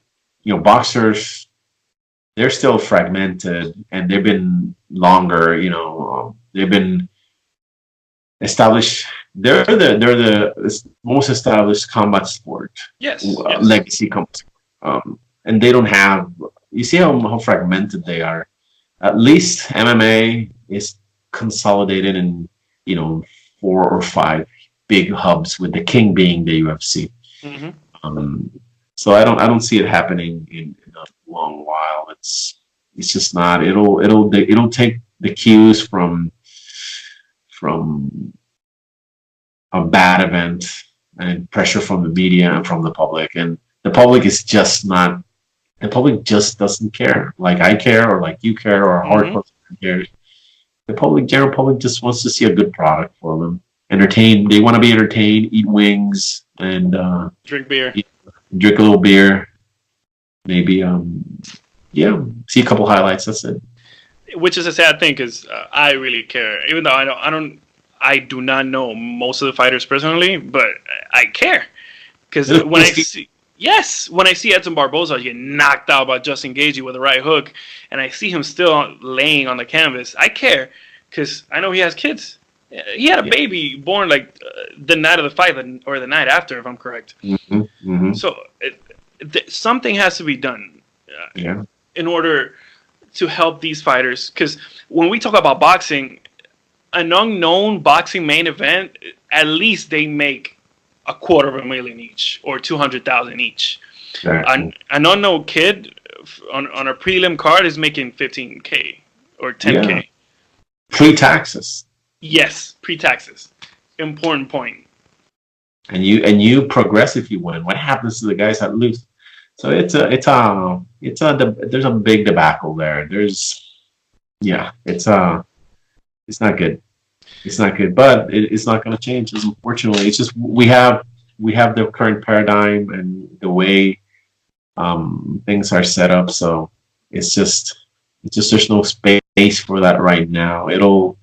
The big players will apply so much pressure that I just don't see it happening. And for the sake of fighters, the sport has to keep developing, and it's right now it's a hit or you take a big gamble as a very athletic. If you tell me you're really athletic and you run, the 40, you have a great 40 run, and you have a huge vertical leap, it doesn't make sense to enter MMA. It doesn't. Go basketball, go to things. So I think that the MMA leagues and these combat sports leagues, they provide a way for people to be. Conor McGregor wouldn't be a professional athlete. He wouldn't. He's a multimillionaire, and he wouldn't be successful in soccer, or he wouldn't be successful. But he was in food stamps. True. A couple of fights before. A couple of years ago. Yeah. A couple of years ago, he didn't have a car. A couple of years ago, he owned like one suit. He was living with his mom, yeah. Exactly. So MMA has provided a way, an avenue for those guys to be professional athletes and be in the media and have this adulation and this wild lifestyle. So it's a big gamble. And I think right now for a lot of the guys, it's worth it. Of course, their efforts are appreciated. We all want that Fighters Association and that those negotiations, but it's just not. It's just, if we're being I like to be brutally realistic, and it's not going to happen. It would be. Maybe it takes an effort from the big guys, from John Jones, from a couple of the old guys, Anderson, and Chuck. Still, imagine if John Jones, let's say John Jones and Conor McGregor, say we're not going to fight until it's a Fighters Association. Guys are going to step up and keep fighting. True. Yeah, the brand has been set up to be greater than its individual products for that same reason, because they're like, oh, you don't want to fight? Okay, cool. Let's grab, there's 25 hungry killers in ATT. There's hundreds of assassins in Brazil, So true. Just pick there's Johnny Walkers of the world. Good grief, Johnny Walker. So what are you gonna do? Yeah, it's gonna take that huge bad outcome or time. 20 years from now, there's gonna be a different setup. But just now, for our lifetime in the next 10, 20 years, we're just not gonna see it. Being brutally honest. No, yeah, which is how you have to be brutally honest. Yeah. It is depressing to a degree, because in Angel's perfect world, every old fighter should be taken care of. Every older fighter should know and remember their grandkids' names. They shouldn't have brain trauma, but it's something that comes with the territory. But if it comes with the territory, don't add financial uncertainty, or that kind of thing. You know what I mean? You're absolutely right. But we've seen so many things. I wanted to give you this anecdote real quick. I read this earlier. It was published on the magazine or the paper, the Telegraph, when Ali fought Larry Holmes more than 30 years ago. Ali was already showing signs of Parkinson's, and he was already showing signs of his hands were already trembling, and his hands were tingling. He couldn't do a basic hand to nose exercise, that reflex exercise. Ferdy Pacheco, who was his doctor, I watched his documentary on Netflix. It was called Ali and Larry. Ferdy Pacheco was like, everybody from the commission down to the ref, everybody should be in jail right now because of for allowing that fight to take place. I would imagine that it's a disgusting part of the business, and something that you would think wouldn't happen anymore. But last year we saw Chuck Liddell against Tito Ortiz, brought to you by a guy that was a guy of questioned reputation, let's say, in Oscar De La Hoya. It is a sad thing. Yeah, it is, but these things they're gonna happen. You know, I'm pretty sure there are even more horrible things that happen right now in the modern age with all these fighters and boxing and different sports. They shoot you out. The thing is that the companies can go on without the fighters right True. now as contractors. So it would take all fighters to say no, we're not signing, we're not fighting, and they're too deep.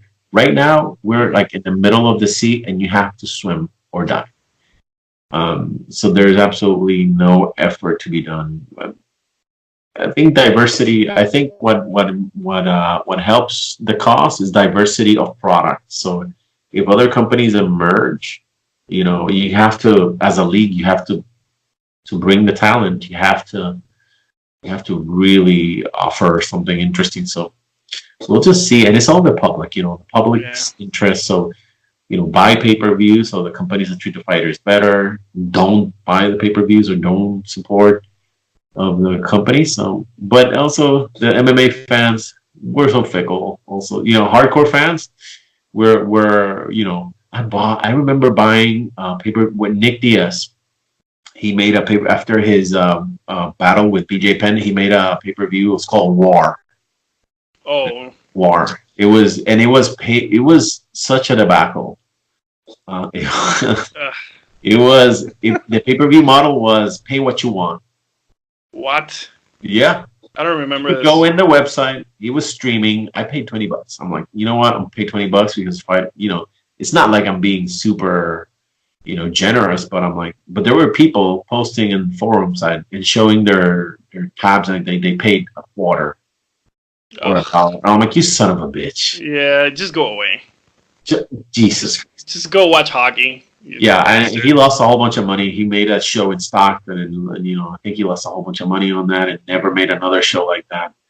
Um, but yeah, it takes the fans unity and stuff, and it won't. It'll Yeah. it'll get better as the sport grows and matures, and the framework around the fighters improves. It'll improve, unfortunately. So there's a cutoff. Like the kids, the 12-year-old, 13-year-old kids training Muay Thai right now, these kids are going to have, you know, the backup of bigger sponsors, and maybe we lose that horrible Reebok deal and we get a new deal here. Yes. Huh? Yes. Um, Yes. so yeah, it is what it is. So Yeah. I'm really, you know, not that I'm fatalistic and not optimistic, but I just think that it'll take time. It will take time for sure. All right, let's touch on two events that are coming up. Mhm. UFC 236. You already said you think Poirier can beat Holloway. Yeah, I'm sorry, Max Holloway fans. You know, it could go either way, but I think the power behind it's not the same thing getting hit by Ortega and getting hit by Dustin Hicks. His shots. He's not going to take a whole bunch. And once if look at Dustin's last fights, look at his body work, True. True. body shots. That's going to play a big role because Max's superpower is his cardio, and it does. You cannot train your liver. Nope. Yeah. You can. You can't train it to not quit once you get touched there. If good old Dustin Poirier touches that liver and makes Max tired, um, it'll be a long man. I think it'll be one of this year's upsets. Because everybody's loving. I love Holloway. How Me can too. you not love How Holloway? can you not love Holloway? It's matchups. The reach is there, the power is there, and just Dustin is so hungry right now. So I think he has a big chance. I think he wins too. What I'm afraid of, or not afraid, I think Holloway will fall in love with the way he feels at 155. I think when he sees that he doesn't have to cut that much weight because he's a long guy. He's like what 6 foot, 5'11". He's huge. Yeah. When he gets to fight night, and he feels how he feels, he's like, I feel so healthy. I don't know if he's gonna. I'm not sure he beats Dustin because there's something about Dustin in the last couple of months that I've seen that just make me think that he's gonna pull this off, and he might have a good title run in him. And I would love to see him fight Khabib eventually. Let's see what happens. But I think on April 13th we will lose the featherweight champion. I think he's gonna fall in love with 155. Yeah, it could be. It could be. I could see him. I could see him. I don't see him winning. I don't see him. I don't know why, but if he wins, and he puts it on Dustin and finishes Dustin, we could have a legit champ. Wow, true. That defends the belt. DC is a legit champ, and he's defended one of the belts. But I can see Holloway going back and forth from both weight classes and being really disciplined, because he's a disciplined dude. He's a disciplined dude for sure. He's about to fight. He's not doing podcasts. He's not doing movies. He's not doing a liquor. He's not doing a Hawaiian rum. He's not doing the Maxi Baby rum. You imagine? Ooh. I'll buy that. Ooh, Maxi Baby rum. Maxi Baby rum. I buy that. I buy that shit. But hey, if you do it, Max, 5%. Holla at your boy. At least I just made up the name. Yeah. Maxi Baby rum. It just rolls off the tongue. It's perfect. MBR. You're a marketing genius, bro. He's a very structured dude. So those dudes that are hungry, Khabib, he's not doing anything. He's not doing moves. So it's about that. So, but I like to see Dustin win. Dustin Poirier, he kind of deserves it, and I have a big feeling about it. Yeah, I think I agree.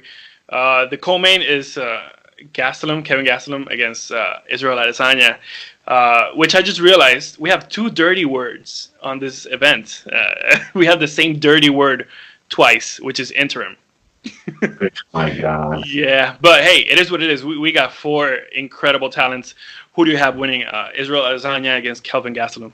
I think Adesanya. Kelvin has grenades in his hands, true, as Michael Bisping learned, and as Chris Weidman learned. Chris Weidman was he's so lucky that he was able to take Gastelum, because Gastelum put a starch bomb on his chin and put him on his ass.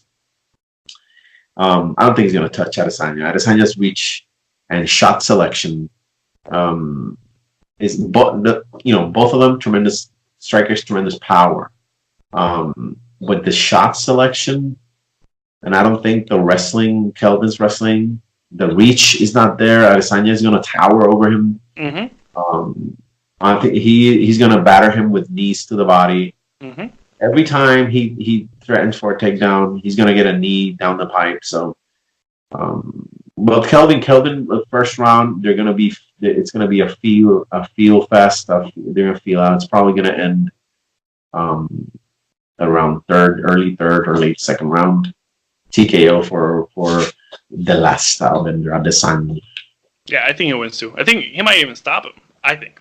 Yeah. I think so. I think so too. I mean, he won't be. He didn't finish Anderson because he was respectful. I guarantee. You think so? I guarantee you. I watched that fight, and I even wrote an article saying that this was winds of change. Israel was going to put Anderson out of his misery, etc., etc. I don't know, man. See that fight, and the sparkle in Adesanya's eye was fantastic. It's just the same way like when Pat Barry fought Crawford. Yeah, he threw that fight. So I mean, he has the respect. He loves Anderson Silva. Yeah, he loves. You could rewatch it. And you could see him. Watch the fight with Adesanya and Derek Brunson. The one a couple fights before that, or the one before that. Of the shot placement and selection. Just focus on the speed of how quickly the shots came. Boom, boom. And see him hesitating in there and just watching Anderson. He was watching Anderson. He was like, oh shit, this is Anderson Silva. This is great. He was enjoying it in there, which is a sign of greatness that he could be so restrained, yet restrained for his hero.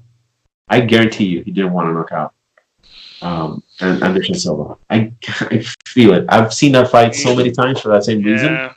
So Kelvin is going to walk in thinking this could be part of the bigger plan, and don't be surprised if Adesanya then kind of says, what I didn't do to Anderson, I'm good. I did to Kelvin. So he's going to have zero respect, and he's going to come in to reestablish that aggression style. Yeah, I think he finishes. Let's touch on UFC 239 real quick, and then we'll go to the most important point that we were going to talk about, the whole healthcare and medical status that you were talking about. So UFC 239, July 6th, John Jones against Thiago Santos, and Amanda Nunes against Holly Holm. Jeez. I think John Jones wins for sure. Win the first round. Thiago Santos was knocked out by David Branch. How long ago? It was a while ago. Yeah. But David Branch, he's gotten better for sure. 2 years maybe. 2 years ago, a year and a half maybe. Yeah. He put him away in the first round. No, in the second, mid-second round, he put him away with I believe it was a left. Set it up with a jab from southpaw. John Jones is going to put him away in one round. It's going to be easy. Amanda, she's not going to put away Holly. Holly's going to be way cautious, but she's going to probably get tagged and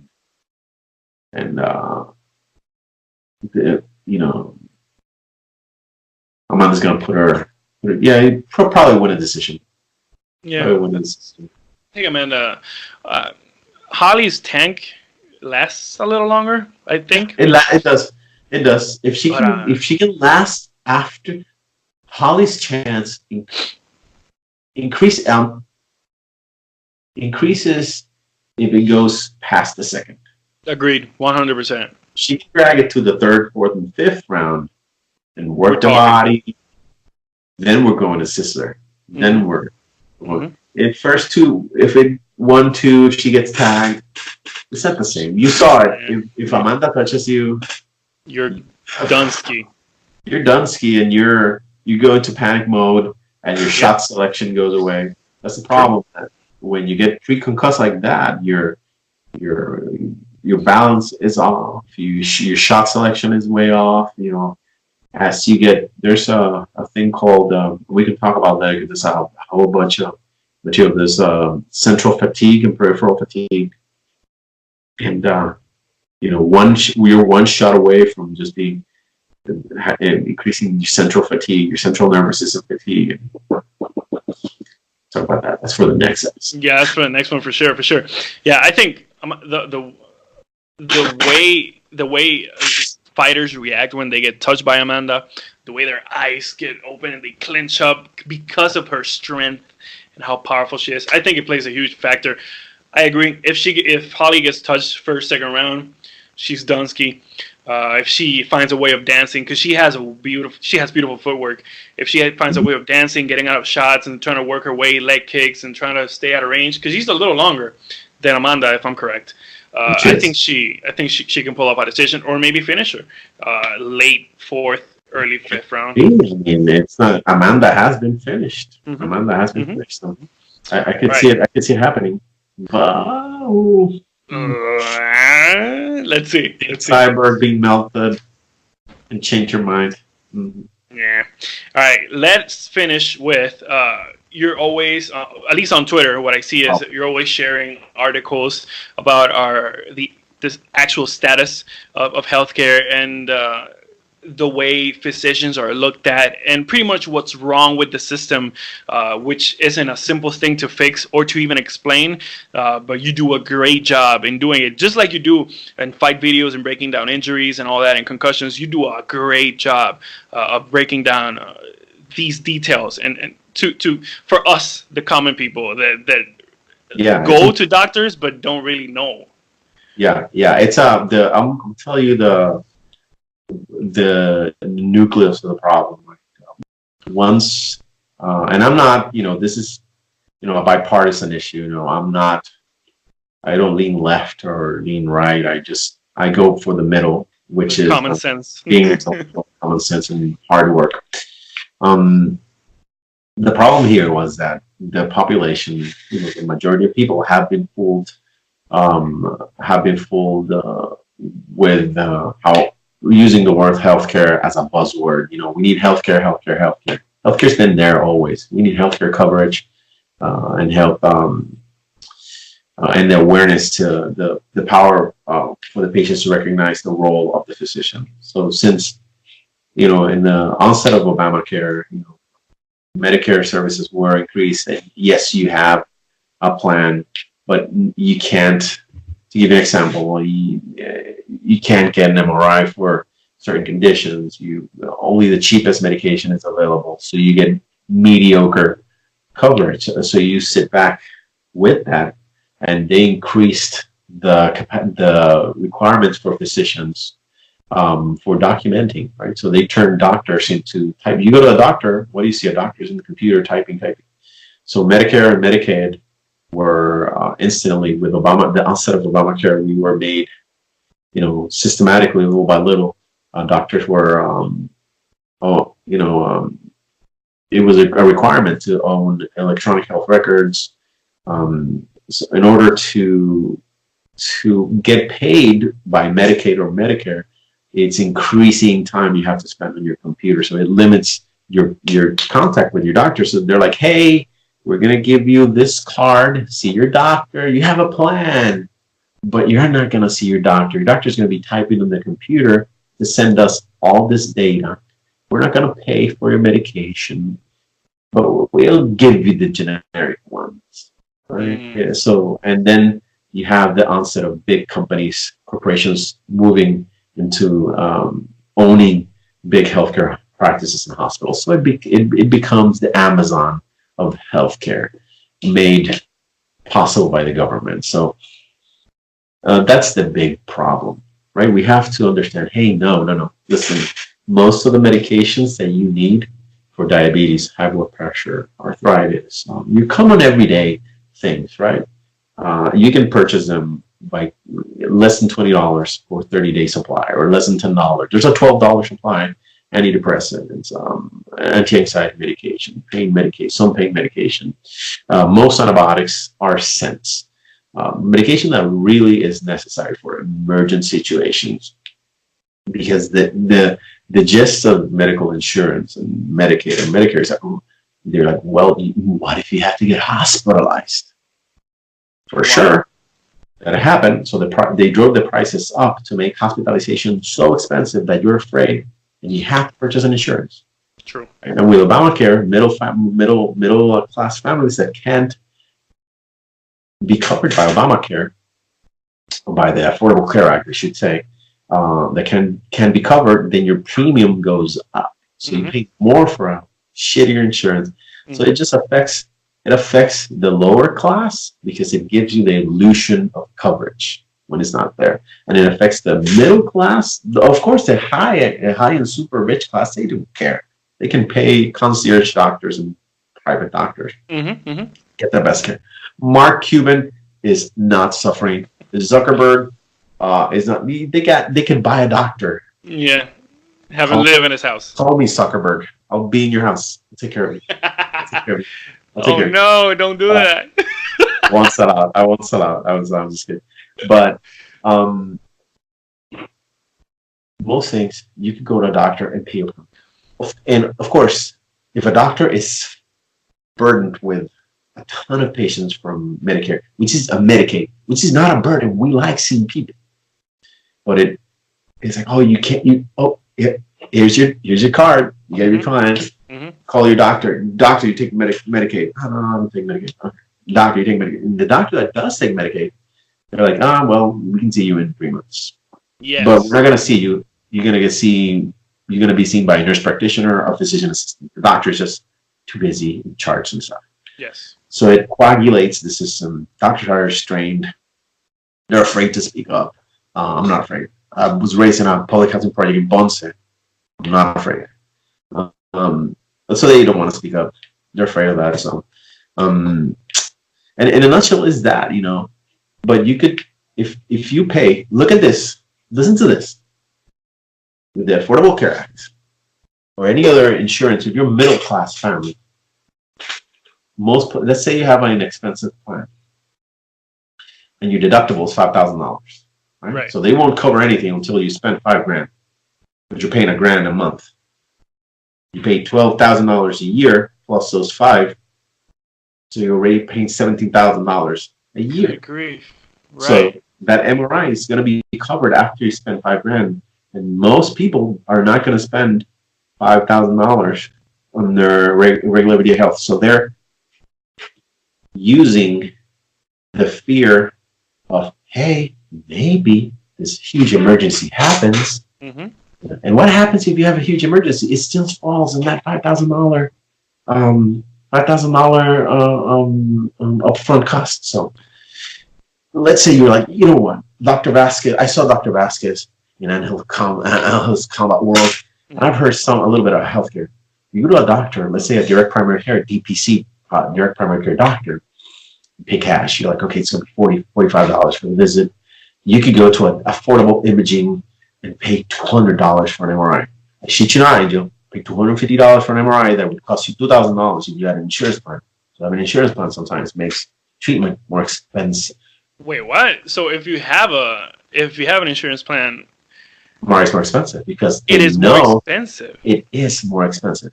So you could go to, there's affordable imaging companies that would charge you really very small fees for their x-rays because they're privately owned. Small companies that are coming up right now with labs and with medication, same way. Let's say male impotence. It's not. Yeah, it happens. Not working.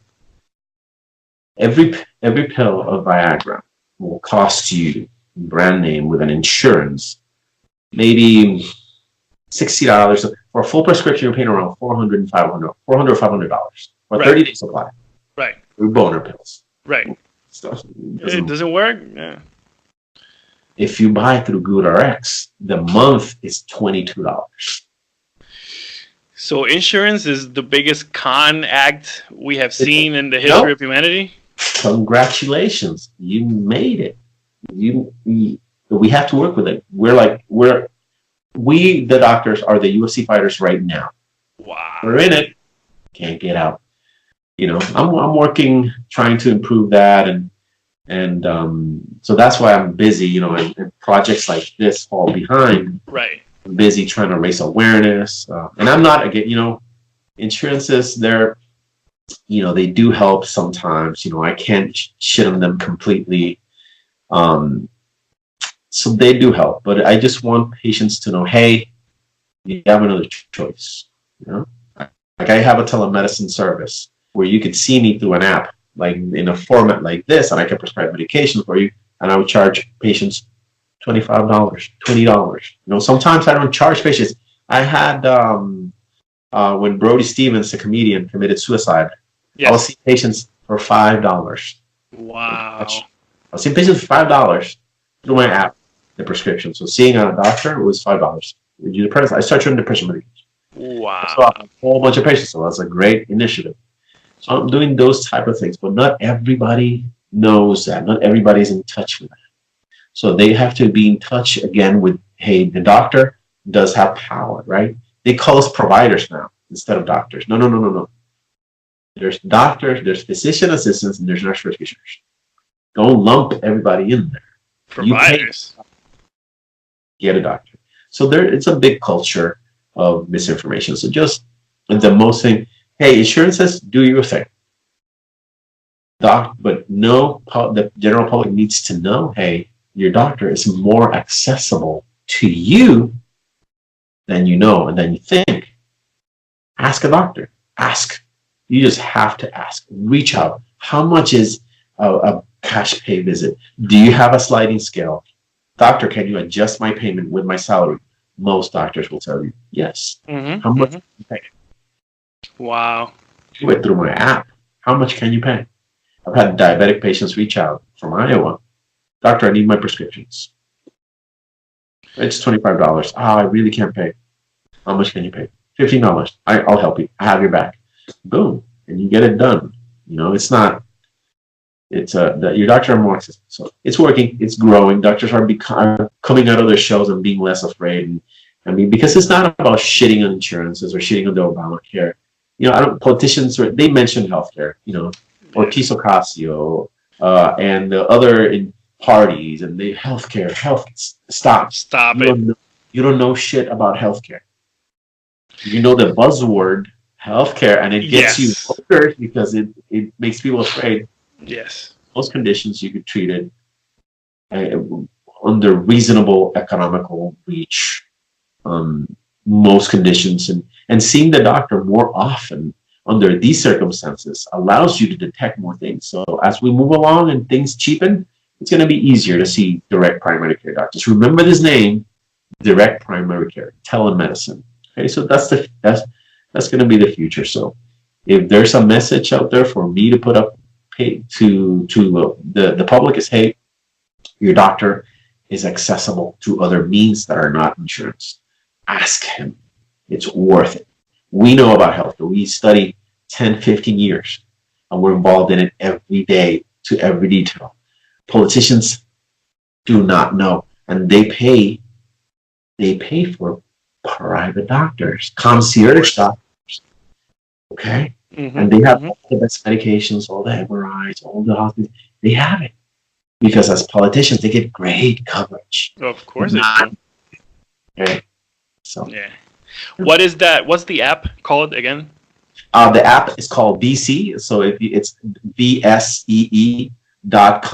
You download the app. It'll download a basic kind of a, video call app. Right.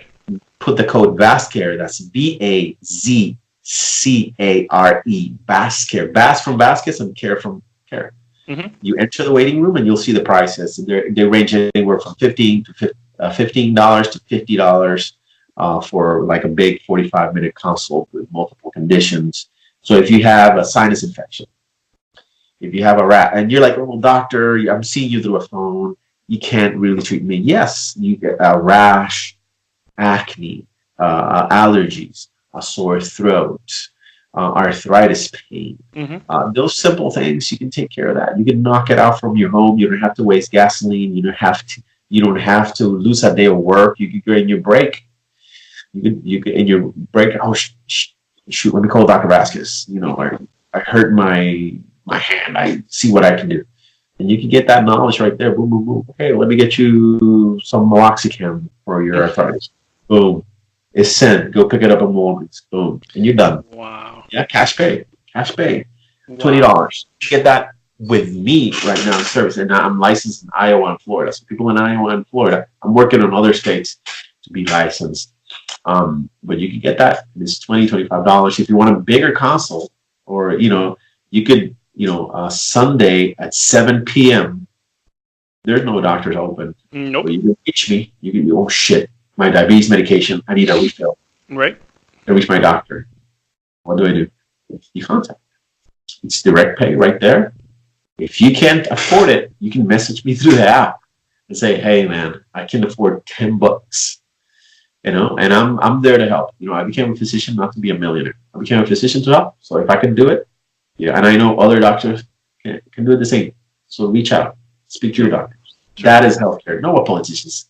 Nope. No, they just want votes. They want votes. I want to help them.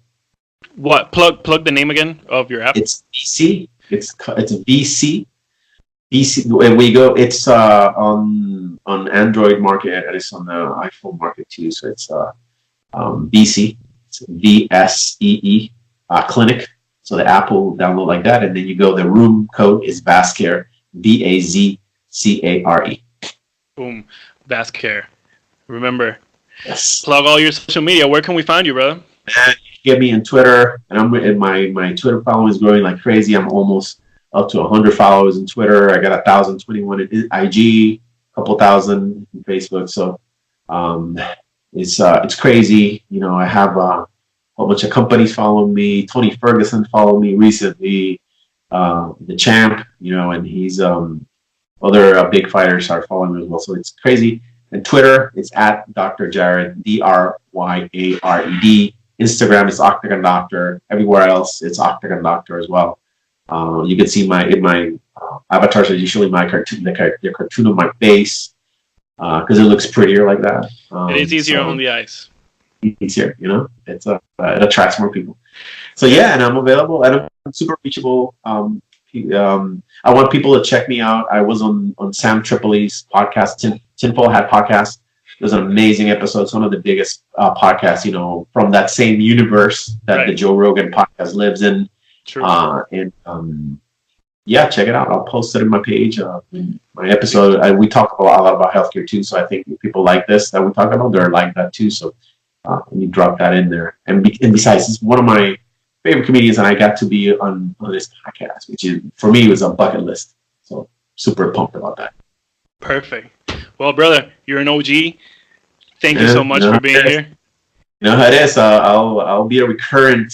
Your medical. I told you I'm the official medical advisor of the Angels Combat World. I'll help you grow this thing, and we got this here. Plug it. Plug the name. Plug the name of that beautiful invention. It's gonna be the Cryo-shield. I'll put it on here beautifully. Look at that.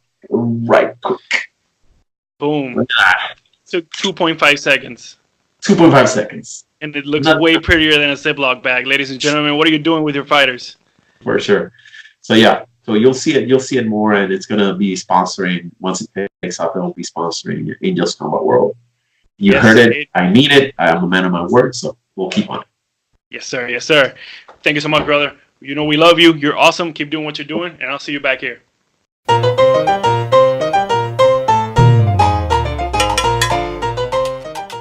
And that was my awesome conversation with the Octagon Doctor, Dr. Yared Vazquez. Thank you so much for tuning in. You can find the Octagon Doctor on Facebook, Twitter, and Instagram, all under Octagon Doctor. You can find me on Twitter and on Facebook as Angels Combat World. Angels Combat World on Facebook. The official page is finally up and running because my wife is a genius and I do not know how to work any of this. So thanks to her, she's awesome. Just go to the Facebook, type on the search Angels Combat World, and when you find the page, just give it a big old like, and then go to Twitter and follow me at Angels Combat World. Thank you so much for tuning in. Please share, like, subscribe, all that good stuff. Thank you, and I'll see you on the next episode.